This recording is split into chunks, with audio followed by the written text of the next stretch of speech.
예,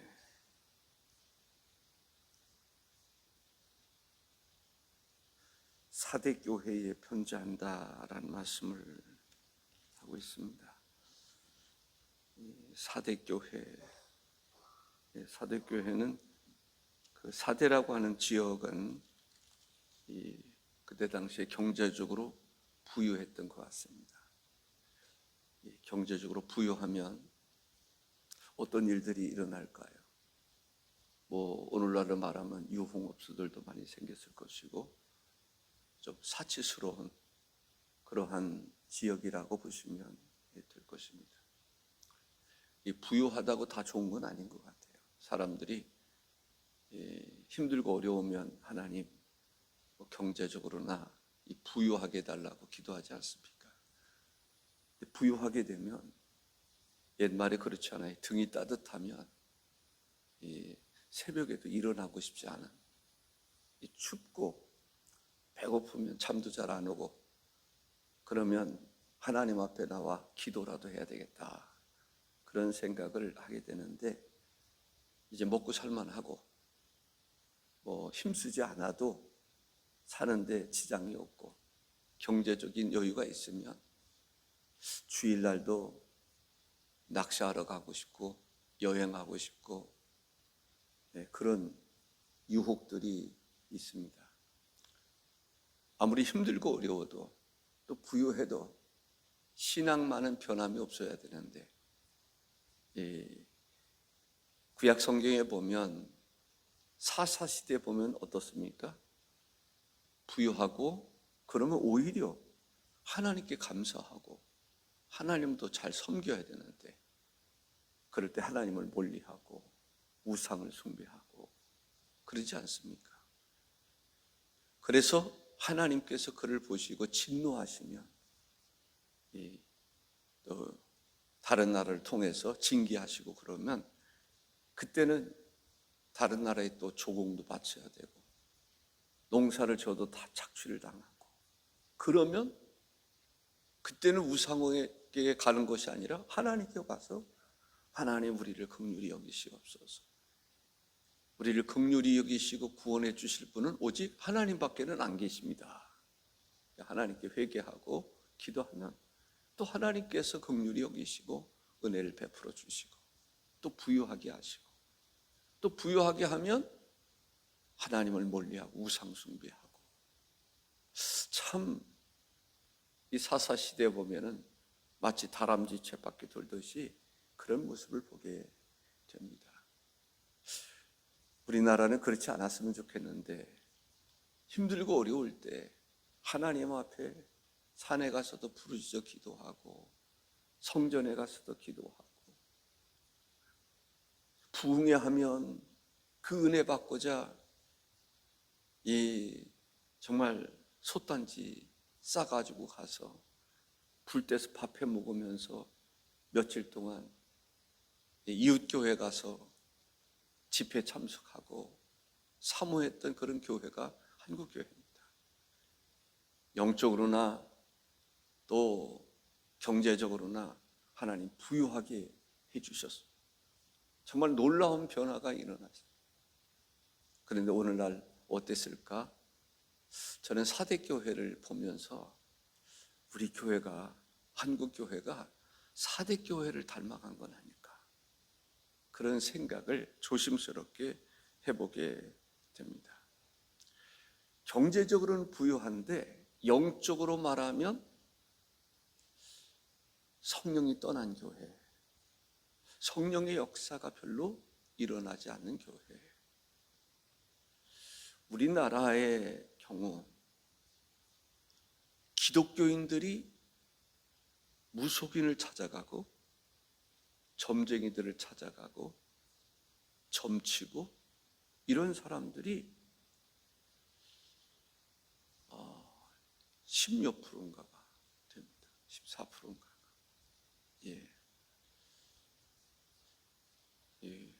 어제 들었는데도 내가 정확하게 기억을 잘 못하고 있는데요. 심각한 문제입니다. 왜 그럴까? 하나님께 기도하다가 궁금하면 사울처럼 무속인 찾아가는 거예요. 왜냐하면 무속인들은 사실 알고 보면 거짓말입니다. 그런데도 그 사람들은 물어보면 즉시 얘기하잖아요. 틀리든지 맞든지. 그러니까 사람들은 기다리지 못하고 그냥 무속인들 찾아가서 또 그 사람들은 또 그럴듯하게 이야기를 하잖아요. 지금 무속인을 만나서 이야기를 해보니까 그런 얘기를 하는 거예요. 교인들이 의외로 많이 오는 거예요. 전보로. 그러면 이 사람은 마음이 안타까움이 있어요. 왜? 자기 부인은 집사예요. 자기는 무속인인데. 그럼 오면 되게 몇 마디 이렇게 건너보면 왜 온지를 안다는 거예요. 그러면 자기 문제를 자기가 이야기하고 거기에서 몇 마디만 해주면 용한 사람이라고 하고 돌아간다. 그런 모습을 보면 그 무속인도 안타깝다. 기독교인들을 보면서 기가 막힌 세상에 살아가고 있습니다. 근데 사대교회가 바로 그런 교회다라는 생각을 해보게 됩니다. 성령이 역사하지 않는 교회. 성령의 역사가 사람들로 비교해 보면 몇몇 사람들에게는 성령의 역사가 일어나는데 대부분의 사람들은 형식적인 기독교인. 어떤 의식은 지키는데 예배는 참여를 하는데 정말 그 중심 속에 말씀과 성령의 역사가 없는 교회가 사대교회다라고 하는 것을 알 수가 있습니다. 외형적으로는 다 갖추고 있어요. 그런데 내면적인 그 중요한 내면적인 것은 비어있는 그러한 교회. 참 안타까운 모습을 우리가 볼 수가 있습니다. 1절에 보면 사대교회의 사자에게 편지하라. 하나님의 7영과 7표를 가지신 이가 이르시되 내가 내 행위를 아노니 내가 살았다 하는 이름은 가졌으나 죽은 자로다. 살았다 하는 이름은 가졌으나 살았다는 이름이 왜 있을까요? 부유하니까. 뭔가 살아있는 것 같아요. 또 때로는 헌금도 많이 할 수 있었을 거예요. 부유하니까. 그러나 하나님이 보시는 것은 물질의 많고 적음을 보시는 게 아니잖아요. 하나님은 중심을 보시잖아요. 그들에게 있어서 중요한 것은 뭐예요? 7영과 7별. 바로 하나님이 7영과 7표를 가지셨다라고 이야기하고 있습니다. 7영. 하나님은 영이시니 예배하는 자가 신령과 진리로 예배할지니라. 영적인 것을 다스리시는 분이 하나님이십니다. 하나님의 영. 7별, 교회의 지도자들. 이러한 것을 주관하시는 분이 하나님이시다. 그러니까 교회의 영적인 부분, 교회의 지도자적인 그런 부분을 주관하시는 분이 하나님이시다. 교회는 영적인 교회, 형식적인 이러한 건물, 이것이 중요한 것이 아니라 내면적인 것이 중요하지 않습니까? 이 내면적인 이것을 주관하신 분이 하나님이시다. 외적인 것은 다 사라질 수밖에 없습니다. 소아시아의 7교회를 가보면 그 흔적이 남아 있어요. 그때 당시에 지은 흔적이 남아 있어요. 우리는 지금 벽이 막 요 정도 이렇게 하지만 그때 당시에는 막 벽이 이렇게 경제적으로 어마어마한 돈이 들어갔을 것 같아요. 그런데 다 폐허가 되고 바울 사도가 세운 교회도 다 폐허가 되고 없어져 버렸다. 무너졌단 말이죠. 진짜 남는 것은 뭐예요? 사람들인 거죠. 복음. 지금도 마찬가지입니다. 저는 가끔 북한 얘기를 할 때가 있습니다. 자주 하는 편이죠. 그 교회가 부흥을 일으켰을 때 장대현 교회가 됐든지 그 건물들은 어떻게 됐어요? 공산화되면서 순식간에 다 없어져 버린 거예요. 남는 것은 뭐예요? 사람만 남는 거예요. 흩어져 있는 사람만 남는 거예요. 물론 건물도 중요한 거예요. 우리가 몸이 중요한 것처럼. 그러나 내 몸에 가장 중요한 것은 내 영혼이겠죠. 육신은 땅에 묻혀서 한 줌의 흙이 될 수밖에 없습니다. 중요한 것은 내 영혼이란 말이죠. 죽어도 살겠고 무릇 살아서 믿는 자는 영원히 죽지 아니하리라. 내 영혼, 육신이 죽어도 내 영혼은 살아서 하나님 나라에 간단 말이죠.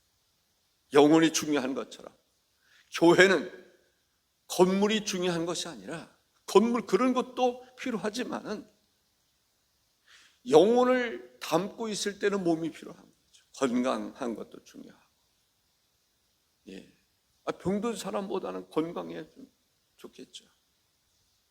그러나 중요한 것은, 하나님이 보시는 것은 우리 한 사람인 것을 볼 수가 있습니다. 그런데 4대 교회를 보니까 겉으로는 멀쩡한데, 부유한 것 같은데, 교회 모습은 다 갖춰 있는 것 같은데, 그 속을 보니까 속에 하나님이 없단 말이죠. 사람들만 모이는 그러한 모임, 사교단체. 그러나 그 중에서 몇은 진짜 기독교인들이다. 그 사람들에 대한 이야기를 하고 있음을 볼 수가 있습니다. 교회는 성령과 말씀이 충만해야 됩니다. 다시 말하면 우리 속에 무엇이 충만해야 된다고요? 말씀과 성령이 충만해야 돼요. 우리 몸을 하나님의 전으로 삼고 계시지 않습니까? 우리 몸에 하나님 말씀과 성령으로 충만해야 돼요. 아멘이십니까?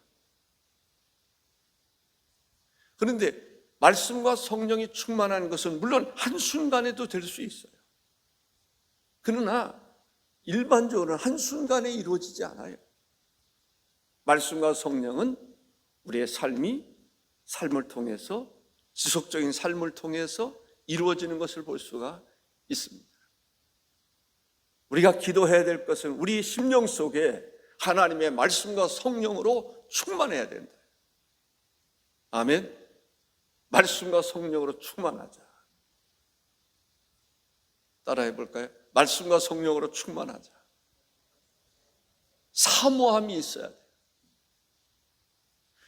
하나님께 간절한 마음으로 사모할 때에, 그래서 우리가 교회 빌립보서를 통해서 교회에 있어서 성도들의 아름다운 교제가 중요하다는 것을 결론적인 부분에서 말씀드렸습니다. 아름다운 교제. 그래서 그러한 부분들, 하루에 교인들에게 몇 통의 전화를 했나? 문자는 얼마나 보냈나? 이 교제를 내가 했느냐 안 했느냐? 이 부분을 우리는 날마다 한 번씩 점검해 볼 필요가 있지 않나? 라는 생각이 듭니다. 결국은 이 세미나를 통해서 느낀 것은 뭐냐면, 지금은 대형 교회가 부흥하는 교회도 있지만 50명 이렇게 모이는 그러한 교회가 배로 부흥하고 부흥하는 교회가 많다는 거예요. 왜 그런가? 대형 교회는 성도들의 아름다운 교제가 별로 없는 거예요. 근데 소형 교회는 그런 교제가 잘 이루어질 수 있다는 거예요. 우리 교회도 그랬으면 좋겠어요. 어제 세미나를 통해서 느끼는 것은 우리 교회 지역사회와의 관계, 이 성전에서 다양한 행사들이 많이 이루어졌으면 좋겠어요. 지역 주민들이 와서 머무를 수 있고 같이 공유할 수 있고 그러한 교제들이 많이 일어났습니다. 내가 있는 동안 그런 일들이 좀 많이 일어났으면 좋겠다, 그런 생각. 그러니까 지역과 교회가 서로 소통하는, 그래서 작은 교회지만은 지역과 사회가, 지역과 교회가 서로 공감할 수 있는, 서로 교제할 수 있는, 그것이 오히려 50여 명 모이는 교회가 가지고 있는 장점이라는 거죠. 그 얘기를 들어보니까 그렇구나 라는 생각이 듭니다. 어떤 교회는 카페를 만들고, 지역, 어떤 교회는 음식을 만들어서 제공해주고, 한 교회 주차장도 없고 길도 오르막길에 있고 뭐 주택가 속에 있고, 그런데 청년들이 많이 모이는 음식을 제공하는 거예요. 옛날에는 고시촌이었는데 지금은 그런 것들이 사라지고, 그러다 보니까 누구 찾아오는 사람도 별로 없는 교회예요. 그럼에도 불구하고 그런 관계 속에서 청년들이 모이고 교회가 부흥하는, 우리는 가지고 있는 장점도 있어. 레체라고 하는 장점도 있어요. 그런 공간을 통해서 우리는 얼마든지 소통할 수 있다라고 생각을 합니다. 장점이죠. 저는 제 생각에는 지하 같은 그런 공간, 찜질방처럼 만들어서 노인들, 사실 노인분들이 헌금 많이 합니다. 우리 교회 보면요, 노인분들 헌금 많이 해요. 평균치로 말하면 전체 젊은이들보다 더 많이 할 거예요. 훨씬 많이 할 거예요. 충분히 그러한 것을 통해서 우리는 뭔가를 할 수 있는, 진짜 교회의 부흥을 일으킬 수 있는 레체와 그런, 저는 찜질방, 제 마음대로 할 수 있다면 저는 그렇게 하겠습니다. 그래서 노인분들, 젊은이들, 어쨌든 사람들, 어느 빵집에 갔더니 빵이 하나가 제과점에 1,000원씩이에요.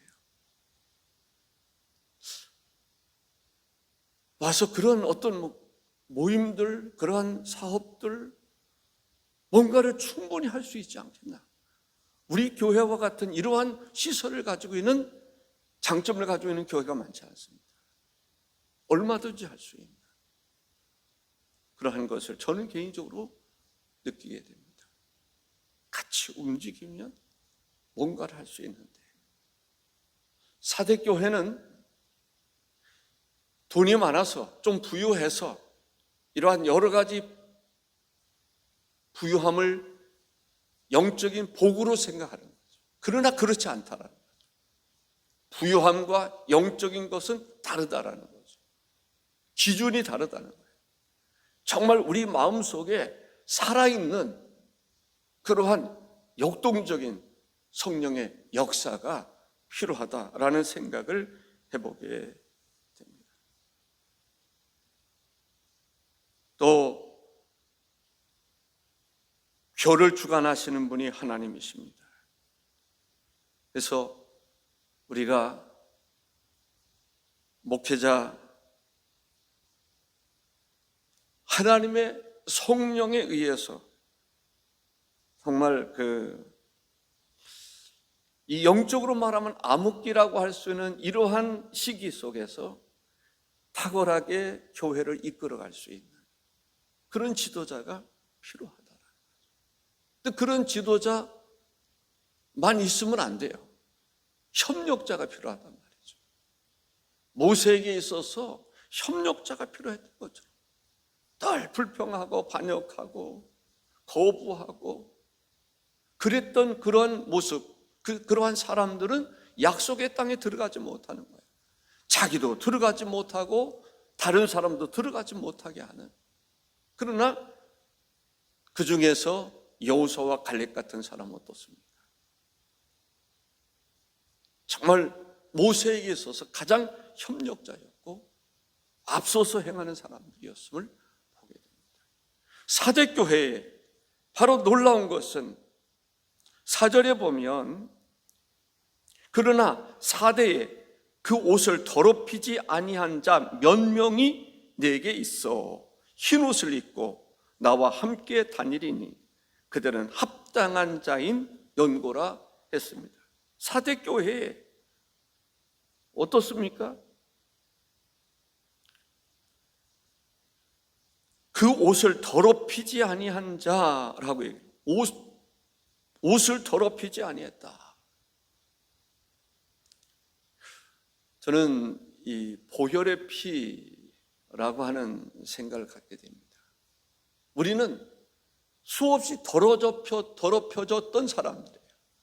근데 그리스도를 믿음으로 보혈의 피로 옷을 빨게 됐다는 거예요. 흰 옷을 입게 되었다는 거예요. 교회에 있어서 끊임없이 씻음을 받는 게 중요해요. 그리스도의 보혈의 피로 죄 사함을 받고, 그래서 하나님의 은혜의 보좌 앞에 나갈 수 있는 그런 사람이 필요합니다. 그리스도의 보혈의 피로 씻음을 받고 거룩한 길을 걸어가는, 주님과 함께 길을 걸어가는, 주님의 마음을 품고 주님과 함께 사역하는 그러한 사람이 필요한 거예요. 이 사대교회의 소망은 그 몇 사람인 것입니다. 몇 사람. 저는 여러분들이 그 몇 사람 중에 한 사람이 되기를 바라는 것입니다. 그 사람 때문에 그 사대교회는 그래도 희망이 있는 거예요. 그 사람들마저 없으면 교회는 어떻게 가겠습니까? 교회, 정말 그리스도의 보혈의 피로서 죄 사함을 받고 성령의 기름 부으심을 받고 말씀과 성령을 따라 살아가는 그 사람들 몇 사람, 그 몇 사람에게 희망이 있는 거예요. 때로는 그 사람들이 과중한 주의 일로 인해서 지치고 힘들 때가 있어요. 그럴 때는 안타까울 때 있죠. 그럼에도 불구하고 그들마저 없으면 사대교회는 아무런 희망이 없는 거예요. 영적으로 희망이 없는 거예요. 주님으로부터 버림받을 수밖에 없는 교회, 살았다 하나 실상은 다 죽어있는 교회가 될 수밖에 없는 거예요. 살았다 하나 다 죽은 것 같은 그 교회에 몇 명이 있었는데 그 사람들은 옷이 더럽혀지지 않았다는 거예요. 사대교회는 그 사람들이 소망입니다. 한국 교회에 어떻게 보면 영적인 그러한 부분들이 다 사라지고 실상은 죽은 것 같은, 그럼에도 불구하고 교회들마다 몇 사람은 그래도 살아있어서 교회를 영적으로 이끌어가는 그런 사람들이 있지 않나라는 생각을 하게 됩니다. 사대교회와 같은 한국 교회라고 이렇게 평가하면 과한 평가다라고 생각할 수 있습니다만은, 그러나 조심스럽게 우리가 정신을 차리자라고 하는 면에서 그러한 모습들을 가지고 있는 것은 아닐까라는 생각을 하게 됩니다. 소아시아 7교회의 공통된 것 가운데 하나가 이단적인 그런 부분들이 있습니다. 그리고 우상숭배에 대한 것들이 있습니다. 우상숭배, 그리스도인들이라면 그러한 것을 벗어버려야 되는데 잘못된 교리, 우상숭배. 그런데 한국교회도 그러한 것으로 인해서 지금 무너져가고 있다. 유튜브도 보면은 무속인들 이런 쪽에는 월등하게 많은데 기독교인들을 위한 유튜브는 별로 없는 거예요. 우상숭배, 우상에 관한 것들은 지금 어떻게 보면 많이 일어나는데 비해서 교회는 힘이 없다. 교회 행사들, 지역에서 보면 교회 행사들로 인해서 지역 주민들이 교회에 대한 희망을 가지고 있었을 때가 있었는데 지금은 교회들이 지역사회를 위해서 별로 일하지 않는, 우리 교회도 예전에 보면 지역 사회를 위해서 얼마나 많은 일들을 했습니까? 참 많은 일들을 했는데 요즘은 어떻습니까? 얼마 전에 노인정에 이제 고기를 갖다 드려서 불고기도 하고 떡도 하고 또 쌀도 갖다 주고 그런 일들을 했습니다마는 그러한 일들이 점차적으로 줄어드는, 너희는 세상의 빛이다 소금이다 라고 성경이 말하지만 빛과 소금의 역할을 별로 하지 않는, 지역에 영향력을 별로 끼치지 않는 그러한 일들이 있지 않을까? 있다. 그 말은 무슨 말입니까? 이제부터라도 다시 다시 시작하자는 거죠. 예. 실상은 죽은 교회라고 하는 평가를 받았습니다. 영적으로 죽어있는 사대교회의 모습을 보게 됩니다. 우리는 그렇다 할지라도, 그래서는 안 되지만 그렇다 할지라도 정말 옷을 더럽히지 않는 소수의 사람, 그 사람들이 역할을 잘할 수 있어야 된다. 교회가 변화돼요. 교회에 부흥이 일어나야 돼요. 실상은 죽어있는 교회가 다시 생기를 찾을 수 있는 교회가 되어야 된다는 거죠. 전반적인 면에서 청년들이 일어나고 어린이들이 일어나고 내일도 행사가 있을 때 교인들이 다 좀 차별을 좀 해서 애써서 수고하고 시작하고 노력하고 그러한 사람들을 서로 격려하고 서로 교제하고 간식이라도 한번 준비하고, 수고하는 분들을 위해서 간식이라도 한번 준비하고, 예전에는 그러한 일들이 있으면 학생이 수련회를 간다든가 뭐 하면은 남선교회 여전도회 다 얼마씩 다 도와주고 그러지 않았습니까? 지금은 남선교회 여전도회 거기에서 학생의 무슨 행사에 도와주고 이런 일들이 거의 없지 않습니까? 다시 아름다운 교제가 시작되는, 사대교회가 이제는 변화돼서 칭찬받는 교회가 되어야 하는 것처럼 우리 교회도 지금부터, 과거도 물론 중요하지만 미래도 중요하지만 지금부터 뭔가를 시작할 수 있는, 새싹이 돋아나는 희망을 꿈꾸는 그러한 교회 되기를 주의 이름으로 축복합니다. 기도하겠습니다.